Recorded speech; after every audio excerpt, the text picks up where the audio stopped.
Good morning. Welcome to another edition of Take Five. And this one's going to be short, I promise.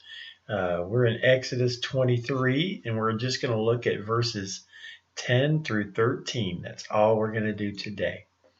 All right. Verse 10.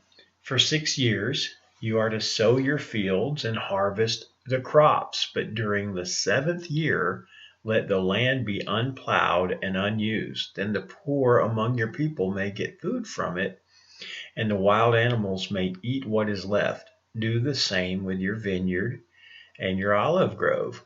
All right, God's trying to teach his people a couple lessons here. First of all, the land needs rest, just like people need rest.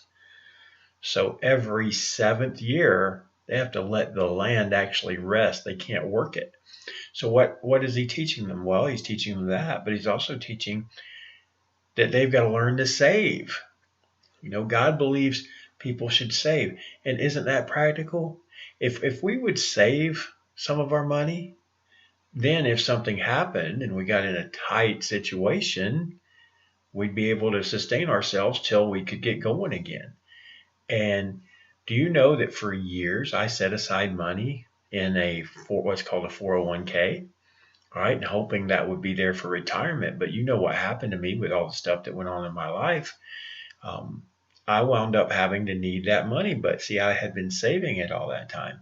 So I was able to use it and carry me over till I could get in a better situation like I'm in now. So that's the principle. You want to be able to save. And the other thing is, too, it says the poor among your people may get food from it. So see, that land, if you've been working it real good for 6 years, there's going to be some stuff that's going to grow up in that seventh year, even though you're not working it.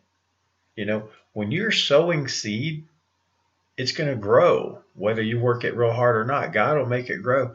So there'll be some stuff there. You're supposed to leave it alone. Let the poor people get in there. They can have that food. All right. And once that seventh year's over, you can get back at it and go.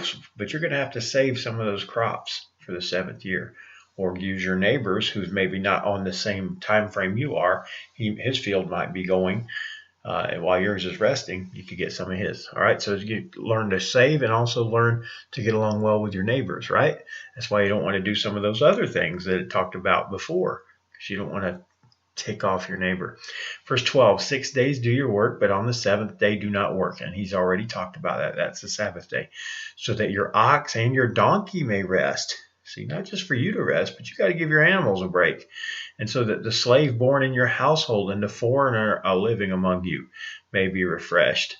All right. God believes he loves the animals, and he loves those who aren't even necessarily his people. He wants people to be able to rest on that seventh day. Verse 13, be careful to do everything I have said to you. So, all right. So don't just say, okay, I'll do some of it, but some of it I'm going to not listen. No, you need to listen to everything God says.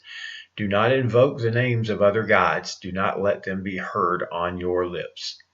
God's jealous. He doesn't want you talking about some of those other gods. And they had other gods at the time. So anyway, I think you understand that.